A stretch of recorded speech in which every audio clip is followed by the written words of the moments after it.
Hey everybody, it's Alika Lifty, and today let's brew our Ecuador Hacienda La Papaya anaerobic process Typica as a filter offering.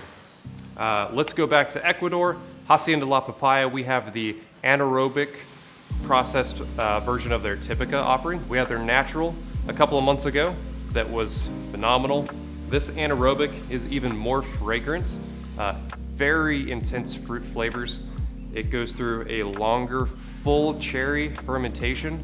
So long full cherry fermentation combined with an exceptionally high elevation farm here in Ecuador, we have a very dense, very fruit forward coffee.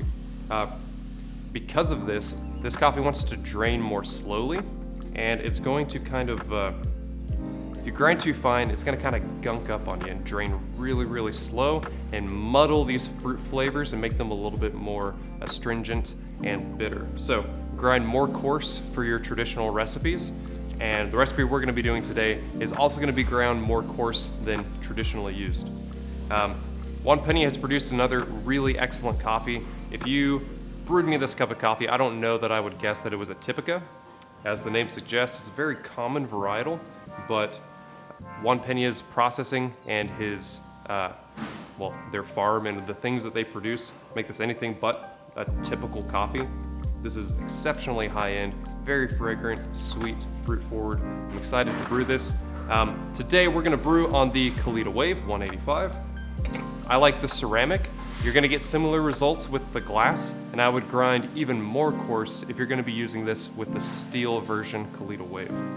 We're going to be brewing with 15 grams of our Hacienda La Papaya anaerobic Typica, ground medium fine. This was 14 on the Baratza Encore. This would be around 23, 24 clicks on your Comandante C40, and this would honestly be close to 1 on your fellow Ode. So here we have a coffee that can be coarse enough on that Ode. It's super fragrant in here.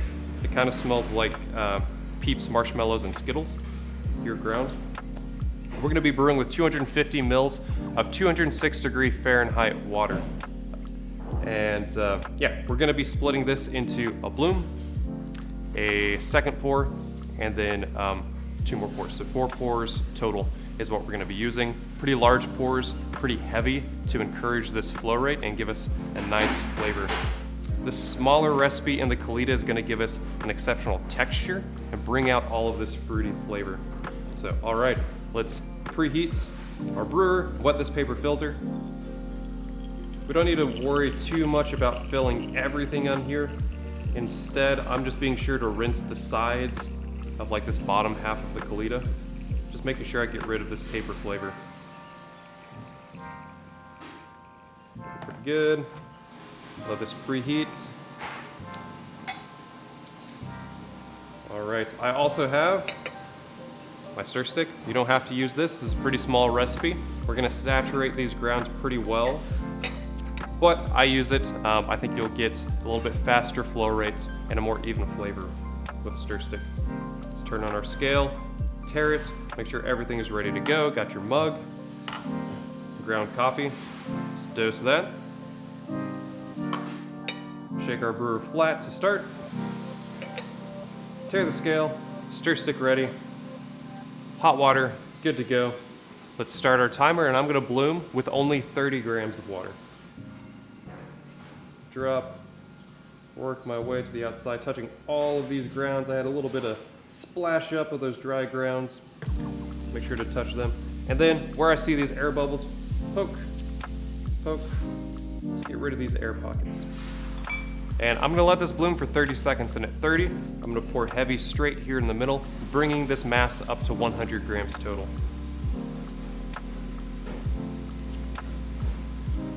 Being heavy on this second pour is now gonna help us build up this flow rate without clogging our Kalita, especially with these small recipes.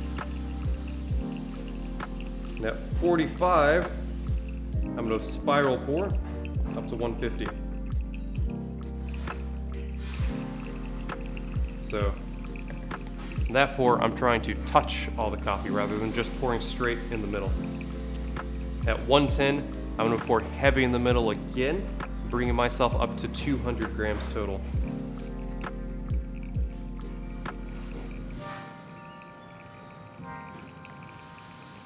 now heavy, bringing this up. There we go. And then at 130, I'm gonna finish it off, again, heavy in the middle, bringing this up to 250 grams total. Really close there. This should be flowing very steadily. We shouldn't be stopping into these little drips quite yet. There we go, heavy in the middle again. Build up that water level. Should have a steady flow rate. If we are too fine, this coffee especially is gonna choke and really drip through slowly here at this end stage. And we're still gonna get some really nice flavor. It's gonna taste kind of like those like Haribo gummy bears. We're gonna get some citrus, but it's going to be a little bitter and pithy. But it was still really sweet and really pleasant, very confectionery its sweetness. If we grind too coarse and everything just drains really, really fast, it's gonna be a little sour, a little astringent, still pretty sweet, but we are going to miss the texture and we're gonna miss the long-lasting sweet, fruity aftertaste. But when we are balanced, I expect a drain time of about 2.5 minutes with this coffee, with this recipe. It's going to drain longer. Expect at least 15 to 30 seconds added on to any of your traditional recipes. It's just a little bit more dense. It drains a little bit more slowly, even when you grind more coarse. So here we go, 2.5 minutes. This is a recipe we've used for geishas and some other offerings, and it drains at around 2 minutes. So we've added 30 seconds even onto this tiny recipe, and that's okay.